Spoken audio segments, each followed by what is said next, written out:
मैं work energy theorem कभी भी अलग से हेडिंग डाल के नहीं पढ़ाता, बहुत सारे लोग पढ़ाते हैं पूरे कोटा में। ठीक, देखना कैसे पढ़ाएंगे नालायक। एससी वर्मा में भी ऐसे दिया हुआ है। वर्क पावर एनर्जी के 2-3 लेक्चर हो जाते हैं, उसके बाद हेडिंग आती है वर्क एनर्जी थ्योरम। 2-3 लेक्चर के बाद फिर लिखाते हैं, सुनो, work done by conservative forces plus work done by non conservative forces plus work done by pseudo force plus work done by external agent, ठीक, ठीक है, equal to change in kinetic energy.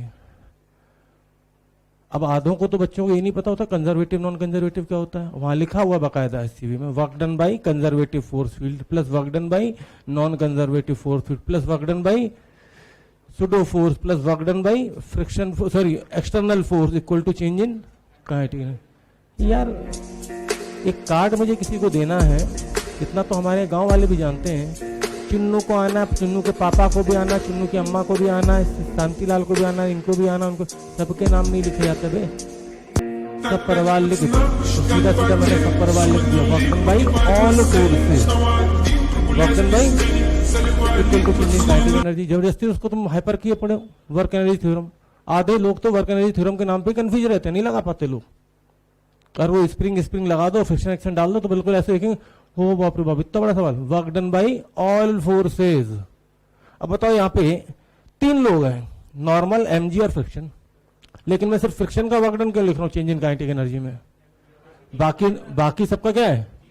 अरे भैया चुन्नू नहीं आया, मुन्नू नहीं आया, पापा है सिर्फ।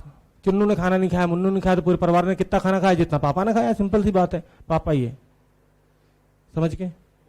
अब वो क्या लिखते हैं? Work done by conservative force field, work done by non conservative force field, work done by pseudo force. अरे ऐसे लिखते हैं, लिखने वाले ऐसे लिखते हैं, work done by gravity plus work done by friction plus work done by normal equal to change in kinetic. अजीब इंसान हो भाई, क्या जरूरत है लिखने की?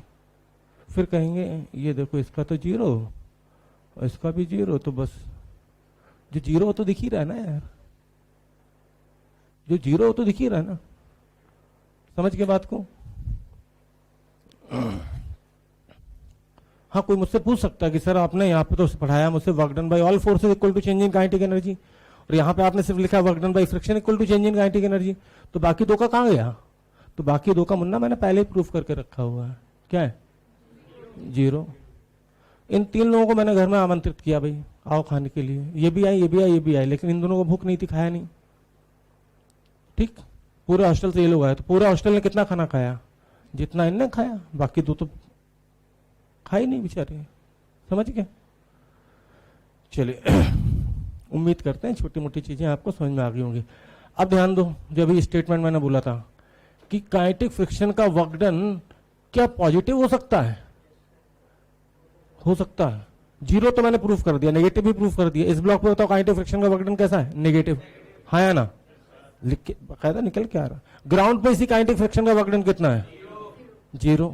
ठीक, रेजो की शीट में एक सवाल है, बहुत सिंपल था। एक बच्चे ने पेन से एक सर्किल ड्रॉ किया, ठीक, तो जो फ्रिक्शन लगा, भाई पेन चला, उसका कॉपी पे वर्क डन क्या होगा? क्या होगा? 0। लेकिन मार्कर का जो वर्क डन है वो पॉजिटिव होगा मुन्ना, क्योंकि जिधर डिस्प्लेसमेंट है उधर ही फ्रिक्शन भी लगा होगा, नहीं तो इसको आगे ले जाने वाला कौन? फ्रिक्शन ही तो है। अच्छा बताओ, हम जब चलते हैं तो फ्रिक्शन पैर पे किधर लगता है? कैसे पता? मैं नहीं मानता, रटा हुआ तुमने। अरे रेत पे दौड़ के देख लो मूर्खों, रेत किधर उड़ रही है? रेत पे भागो तो इसे किधर उड़ेगी बोलो? तो इसका मतलब ग्राउंड पे जो रेत पे फोर्स लगा होगा किधर लगा होगा? पीछे। तो तुम्हारे पैर पे एक्शन से किधर लगा होगा? आगे। सिंपल है, उसके लिए इतनी अंग्रेजी पढ़ने की क्या जरूरत है? और ये एग्जाम्पल तो गधे को भी समझ में आता है, रेत पे दौड़ते हो सबको देखा होगा तुमने। अगर घोड़ा भी तेजी से किसी जहां धूल वूल वाला एरिया हो तो रेत, अपन चिल्लाते रेत उड़ाते हुए चला गया, क्या चिल्लाते हैं ये बताओ ना? रेत उड़ाते हुए चला गया, पूरे मुंह में आ गई। इसका मतलब कि घोड़े के द्वारा जो फ्रिक्शन ग्राउंड पे लगा होगा वो ग्राउंड पे किधर लगा होगा? पीछे। तो एक्शन से घोड़े के पैर पे किधर लगा होगा? आगे। तुम्हें लगता है तुम चलते हो ग्राउंड पे, फ्रिक्शन चलाता है मुन्ना। अभी यहाँ पे तेल डाल देना और ग्राउंड के अंदर पूरा स्लिपी, ठीक, तब का होगा? चाहे जितनी ताकत हो यही फिसल फिसल के गिरोगे, ठीक। अच्छा, पैर पे कौन सा फ्रिक्शन लगता है, स्टैटिक या काइनेटिक?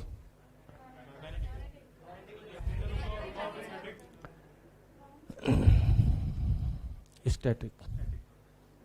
अगर पैर रगड़ के नहीं चलते हैं तो, अगर ऐसे चल रहे हैं, when there is no slipping occurs between point of contact and surface, static।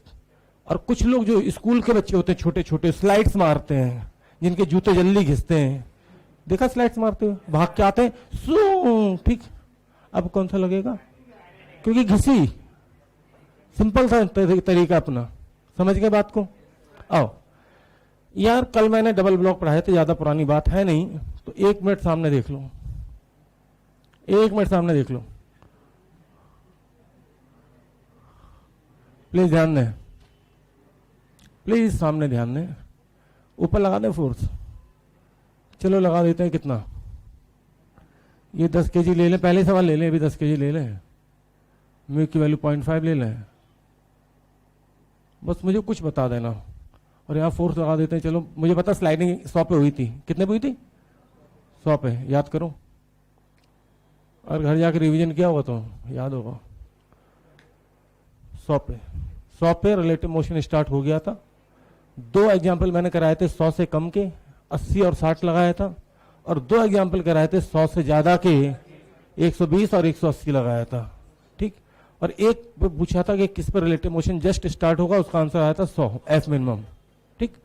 मारो गोली, और नहीं भी याद है तो क्या फर्क पड़ रहा है, मान लो हम साथ साथ हैं। अच्छा बताओ कि नीचे वाले ब्लॉक को आगे ले जाने वाला कौन,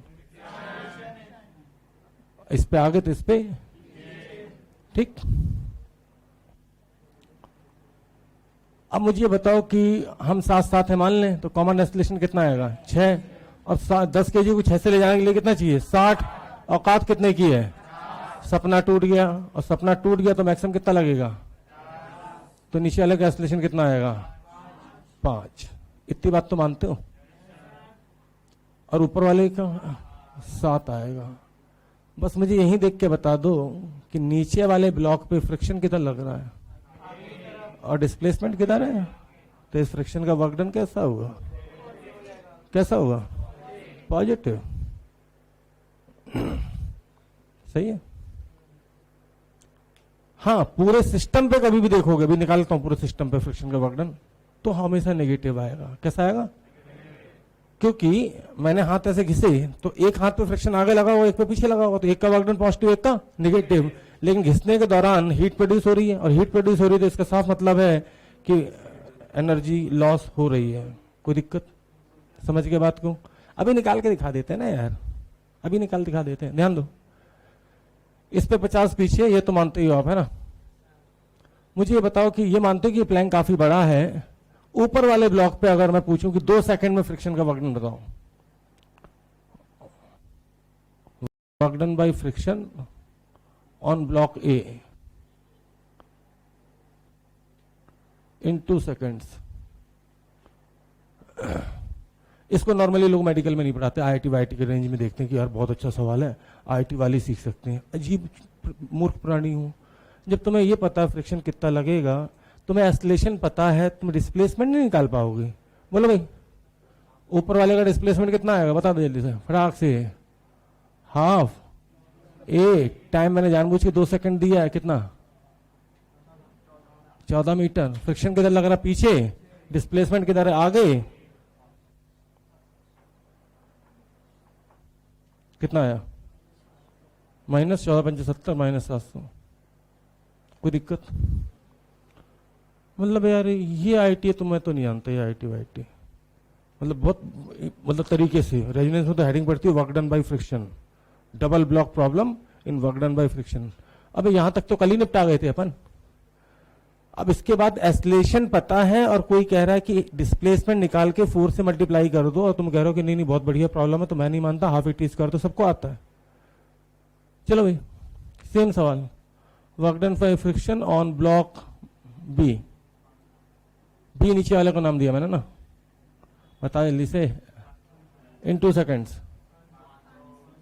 पक्का भैया, इसका डिस्प्लेसमेंट निकाल लो मुन्ना, कितना आएगा, x2 10 आएगा पक्का। हाफ 80 स्क्वायर, ए की वैल्यू 5, टी का स्क्वायर कर लो, तो साफ दिख रहा 10 मीटर। 10 आगे 50 आगे, तो 10 × 50 है, 50 × 10 लिख देता हूं मैं पहले, नहीं तो बाद में चला कि कहां से आ गया 500। मुझे ये बताओ सिंगल ब्लॉक पे work done by kinetic friction on block A positive है negative? Negative. Work done by kinetic friction on block B positive है negative? Work done by kinetic friction for a complete system -200 दिख रहा है मुझे, -200 आपको दिख रहा है?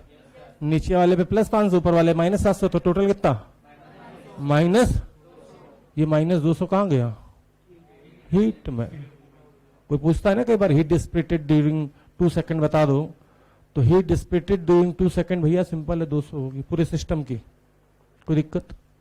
समझ गए बात को? तो यहां से मैं एक स्टेटमेंट दे रहा हूं सीधे सीधे straightforward, work done by kinetic friction on a single block may be positive, negative और zero, but for a system it is always negative. कोई दिक्कत? इसके दो फायदे हुए, सवाल की सवाल हुआ और स्टेटमेंट की स्टेटमेंट आ गया। कोई दिक्कत? पक्की बात? लिख लो।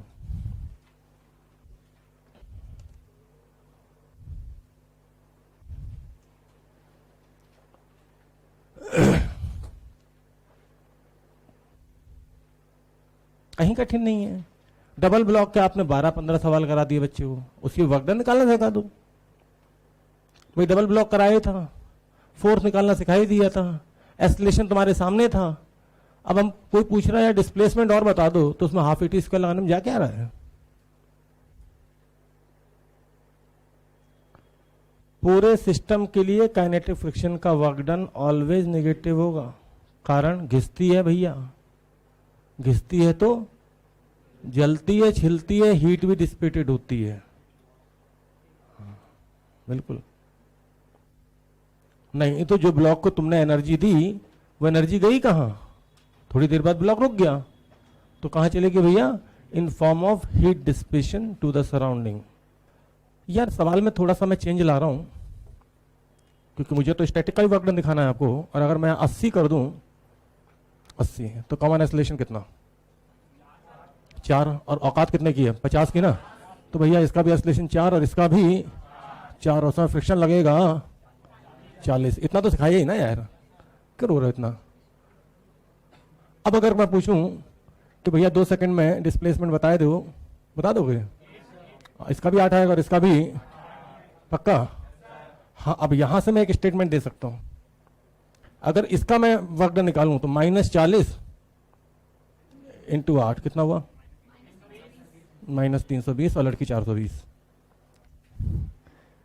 और ये 40 आ गया और डिस्प्लेसमेंट भी आ गए 8, तो 40 × 8। मुझे यही तो दिखाना है आपको भी। अब यहां से मैं बोल सकता हूं कि हाँ स्टैटिक है तो घिसती नहीं है, और घिसती नहीं है तो रगड़ती नहीं है, रगड़ती नहीं है तो जलती नहीं है, इसलिए स्टैटिक फ्रिक्शन का वर्क डन सिंगल ब्लॉक पे पॉजिटिव भी हो सकता है, नेगेटिव भी हो सकता है और जीरो भी हो सकता है, लेकिन for a system work done by static friction is always zero. क्या मेरी बात से सहमत है? स्टेटमेंट बना रहा हूं सीधे, देखो 2 स्टेटमेंट आएंगे सीधे। Work done by kinetic friction, वो लिख लिया आपने आपसे, मैं एक बार बोल देता हूं। Work done by kinetic friction for a single block may B, must नहीं बोल रहा हूं, मे बी पॉजिटिव, नेगेटिव और zero, but for a system, system का मतलब है पंडित जी संपूर्ण निकाय के लिए, for a system it must be, must का मतलब हाँ होगा ही होगा, नेगेटिव। कोई दिक्कत? सिंगल ब्लॉक पे काइनेटिक फ्रिक्शन का वर्क डन पॉजिटिव भी हो सकता है, नेगेटिव भी हो सकता है और जीरो भी हो सकता है, लेकिन for a system it must be always negative. कोई दिक्कत? अगर ये स्टेटमेंट आपने लिख लिया है तो अगले स्टेटमेंट की तरफ लिख लें। अगला स्टेटमेंट क्या अपने आप लिख पाएंगे?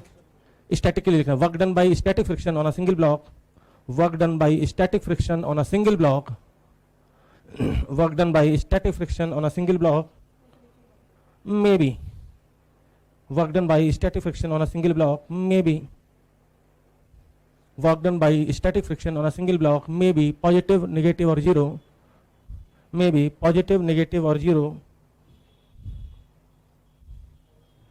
मे बी पॉजिटिव, नेगेटिव और जीरो, देखा? But for a system it is always zero, but for a system it is always zero. गंवार इंसान को सिखाना तो क्या सिखाओगे? काइनेटिक लगता है तो रगड़ती है, घिसती है, जलती है, इसलिए एनर्जी लॉस होती है और हीट जनरेट होती है, तो work done by friction, kinetic friction कैसा होगा हमेशा पूरे सिस्टम के लिए नेगेटिव। स्टैटिक में घिसती है क्या? नहीं। जलती है क्या? तो हीट लॉस होगी क्या? इस हाथ के ऊपर ये हाथ रखे रहो, क्या हाथ सर्दी में गर्म होंगे क्या? नहीं ना। ऐसे करने पड़ते हैं। ठीक, समझ के बात को। अब यार जो लैंग्वेज मैं यूज करता हूँ, मान के चलता हूँ सब्जी वालों को पढ़ा रहा हूँ कसम से, सब्जी वाला भी सीख जाएगा कि भैया ये बताओ हाथ घिसेंगे तो गर्म होंगे या ऐसे रख के बैठ जाए तो गर्म होंगे? ऐसे। ठीक है, चलो तुमसे एक चीज और पूछते हैं, बहुत छोटी सी चीज। क्या वर्क डन किसी भी फोर्स का फ्रेम ऑफ रेफरेंस पे डिपेंड करता है? अलग अलग फ्रेम से देखने पे वर्क डन सेम आएगा या अलग अलग आएगा? हैं? अलग अलग आएगा? सेम आएगा? मेरे फेस एक्सप्रेशन वही है? मेरा सिंपल सवाल है, जैसे मैंने याद करो फोर्स निकाला था, तो फोर्स किसी भी फ्रेम से देखा था हमने सेम आया था। लिफ्ट में बैठ के भी देखा था तो भी टी बराबर M G plus M A आया था सूडो फोर्स, और लिफ्ट के बाहर भी देखा था तब भी हमने लिखा था टी माइनस एम जी बराबर एम ए, हेडिंग थी सूडो फोर्स। ठीक, सेम ही आया था। ठीक, फोर्स इसलिए भी सेम आएगा कि भैया हो सकता है कि 30 न्यूटन पर रस्सी टूटने वाली हो और एक आदमी को फोर्स दिख रहा है 28 न्यूटन, मतलब रस्सी सजीव दिख रही है, और एक को 35 न्यूटन दिख रहा है तो रस्सी उसके हिसाब से टूटी होगी, तो ऐसा तो होता नहीं है। कोई दिक्कत? क्या नए लोगों ने सूडो फोर्स का लेक्चर देख लिया था? सूडो फोर्स लेक्चर 3 के सीधे श्रृंखला में था 4, और 4 में पुलिस सॉल्व करते सूडो फोर्स आ गया था। ठीक, जिसमें एक लिफ्ट ऊपर जा रही थी, टेंशन टी ऊपर, एम जी नीचे और एम ए भी नीचे, और लिफ्ट ऊपर जा रही थी। तो ठीक, तो किसी ने कहा work done frame of reference पे डिपेंड करता है और किसी ने कहा नहीं करता है। ठीक, नॉर्मली अगर कोई फ्रेम ऑफ रेफरेंस नहीं बता रहा कि हम कहाँ से देख रहे हैं तो फिर हम जनरली अर्थ मानते हैं। जैसे वेलोसिटी होती थी, किसी ने कहा इस स्कूटर की वेलोसिटी 20 है, या आदमी 20 से जा रहा, तो फिर वो किसके रेस्पेक्ट में होती थी? अर्थ के रेस्पेक्ट में। तो मुझे बस 2 चीज़ों का जवाब दे दो, मैं अभी बता देता हूँ आंसर। यार एक लिफ्ट है, लिफ्ट में एक ब्लॉक लटका हुआ है, मास m है, लिफ्ट का एक्सेलरेशन a है और इनिशियल वेलोसिटी 0 मान लेते हैं, नहीं तो फिर वो ut प्लस हाफ at² लगाते हैं ना अपन। Initial velocity 0। क्या इस ब्लॉक में टेंशन निकाल सकते हो? शर्म करो 3 मेथड बताए हैं। ऊपर जाएगा तो G प्लस से लगा दो, नीचे जाएगा G माइनस से लगा दो, इसके बाद सूडो फोर्स भी बताया, पलटा के चिपका दो, कितना आएगा भाई? मैं अर्थ से लिखूं तो भी mg प्लस है, और ग्राउंड से लिखूं तो भी ma, और इधर mg। ये तो मैंने लिखा है आदमी 2 के हिसाब से। ठीक, अर्थ के हिसाब से लिखता था मैन 1 के हिसाब से, तो मैं ऐसे लिखता था उसमें टी ऊपर mg नीचे, और ग्राउंड वाले आदमी के रेस्पेक्ट में, क्योंकि लिफ्ट ए से ऊपर जा रही है इसलिए ये पेंडुलम भी ए से ऊपर जा रहा होगा, तो टी माइनस mg बराबर ma। वहाँ सूडो फोर्स नहीं लगता ग्राउंड के रेस्पेक्ट में, क्योंकि ग्राउंड वाले को क्या पता सूडो फोर्स क्या होता है? सूडो फोर्स लगता है हमेशा नॉन इनर्शियल से। अब मुझे बस इतना बता दो, टेंशन तो आ गई, किसी के हिसाब से निकाल लो। 2 सेकंड में या टी सेकंड में लिफ्ट ए से जा रही है तो पेंडुलम भी ए से जाएगा, तो टी टाइम में इसका डिस्प्लेसमेंट कितना होगा? Half at²। रेजो की शीट का सवाल है, पहली एक्सरसाइज में मिलेगा आपको। Half at²। ऊपर टेंशन भी ऊपर, तो कोई पूछे कि work done by tension on m in t seconds, तो आंसर है भाई टी ऊपर और डिस्प्लेसमेंट भी ऊपर। टी की वैल्यू हमें पता ही थी और x हमने निकाल ही लिया है। ठीक, कोई दिक्कत? Work done by tension on m in t seconds, answer है 0। सवाल वही, लेकिन आंसर दो।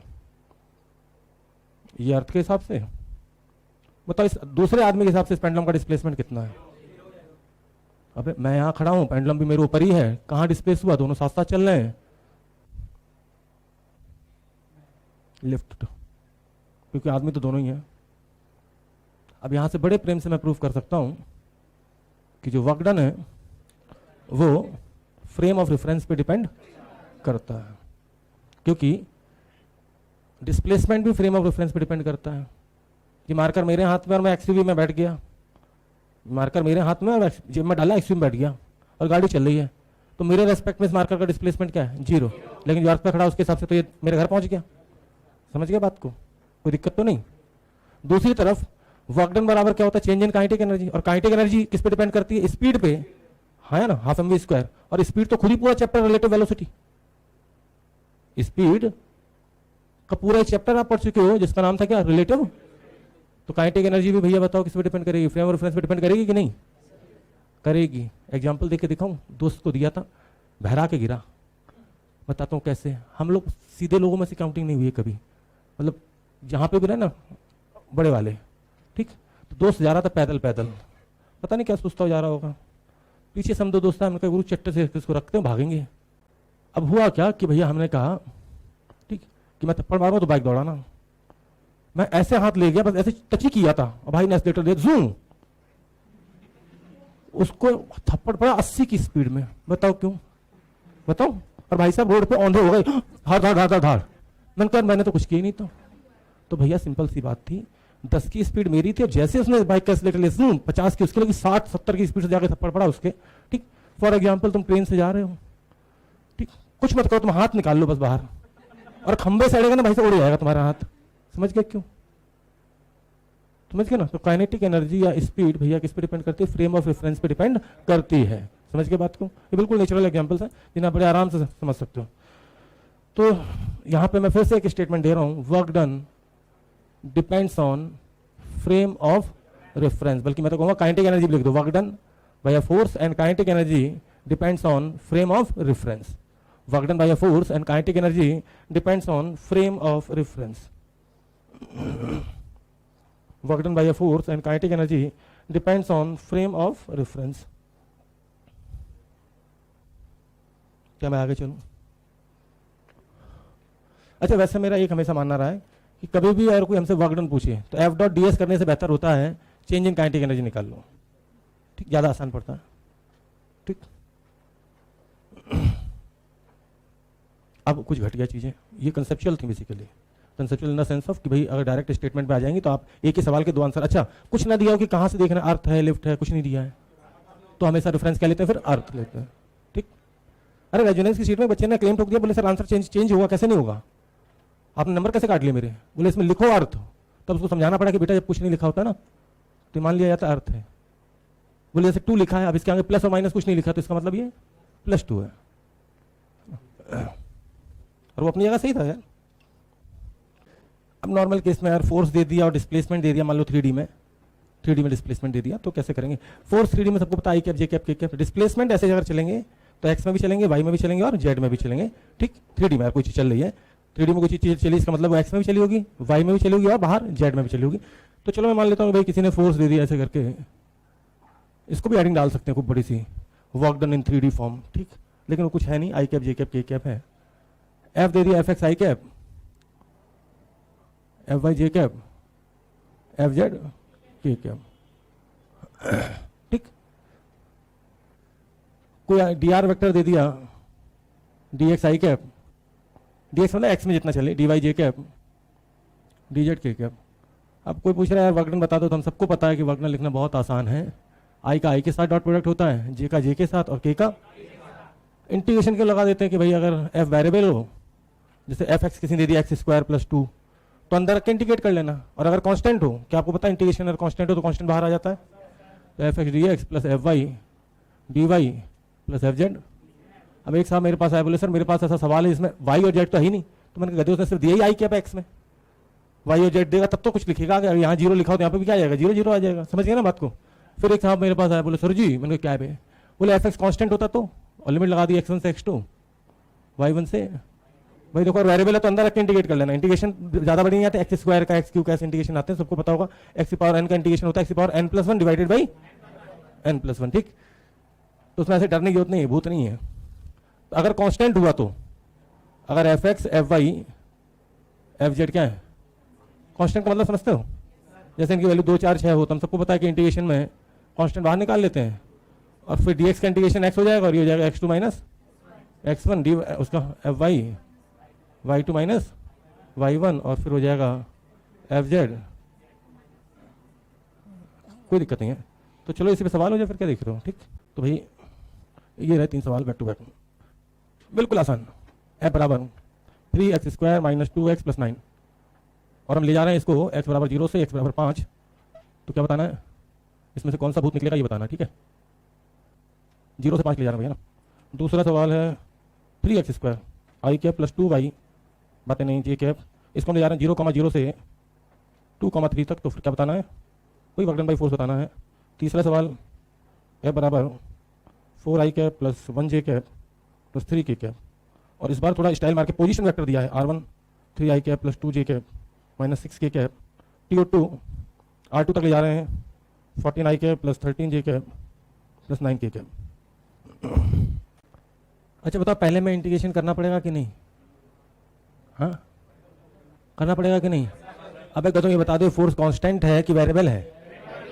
जिसमें एक्स वाई जेड कुछ दिख रहा है वो वेरिएबल होता है, जिसमें 2 3 4 सिर्फ दिख रहे हैं वो कांस्टेंट होता है। ठीक, प्लीज ध्यान दें जरा, सामने देखेंगे एक मिनट के लिए। तो इसमें सिर्फ एफ एक्स डी एक्स आएगा, सिक 3x² माइनस 2x प्लस 9 सीधे एक ही बार में इंटू डी एक्स, लिमिट लगेगी 0 से 5। क्या आपको पता है इंटीग्रेशन कैसे करते हैं? बता दो। ये 3 क्यों लिखा पता है? हेलो, ये 3 क्यों लिखा पता है? कटने के लिए, क्योंकि x² का होगा x³/3, तो 3 से 3 कटिया सीधे x क्यों लिख दूं, माइनस 2 बाहर और x का इंटीग्रेशन x²/2, तो सीधे x², 9 बाहर और dx का इंटीग्रेशन होता है 9x। अब इसमें एक बार 5 रख दो, 0 रखोगे तब तो कुछ नहीं आएगा, 5 रख दो भैया, 145। कोई दिक्कत? 145 समझ में आया? कर लेंगी? 145 पंडित पता चला कैसे आया है? अबे हारमोनियम बजाने के एक भी काम नहीं आएगा। 5 यहाँ रख, 5 का क्यूब कितना होता है? 5 का क्यूब, क्यूब का मतलब जानते हो पंडित जी क्या? आपस में तो 5 × 5 कितना होता है? 25, 25 × 5 125। हाँ 125 यहाँ पे, फिर स्क्वायर कर दो तो 25 हो जाएगा, है ना। फिर यहाँ 9 × 5 करो, 45 हो जाएगा। 125 में से 25 घटाओगे तो कितना बचेगा? 100 में 45 जोड़ो। अरे परचून की दुकान नहीं चला सकते तुम, बस वही पोहे वाले हो तुम। ध्यान दो भाई, ध्यान दे यहाँ पे, इसका सीधा इंटीग्रेशन कर रहा हूँ भाई। किसी को बुरा लगे भाड़ में जाए, x³ प्लस y², कोई दिक्कत? लिमिट 0 से 2 और यहाँ पे 0 से 3, पता चला? अरे x वाली ये होता है x1 x2, ये y1 y2। ठीक, बोलो भाई आंसर बता दो। 8 प्लस 9 पता चला कैसे? हे राम, अब बता दूं। अच्छा बताओ, इसमें ये क्या लिखा है? ये x1 है और ये x2, ये y1, ये पक्का 4 इंटू 14 में से 3 गया तो 11, पता चला? फिर 1, 13 में से 2 गया 9, 11 9, फिर 3, 9 में से -6 गया तो पक्का। सब मिला के कितना हो रहा है? कितना हो रहा है? जल्दी करो।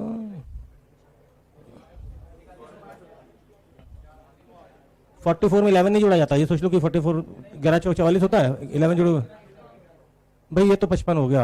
अब 15 या 45 अगर कोई बच्चा कर सकता है, फिर 5 से 5 जोड़ के यहाँ 0 लिख सकता है, फिर 5 में 4 कितना 9 और एक हासिल वाला भी है। ठीक।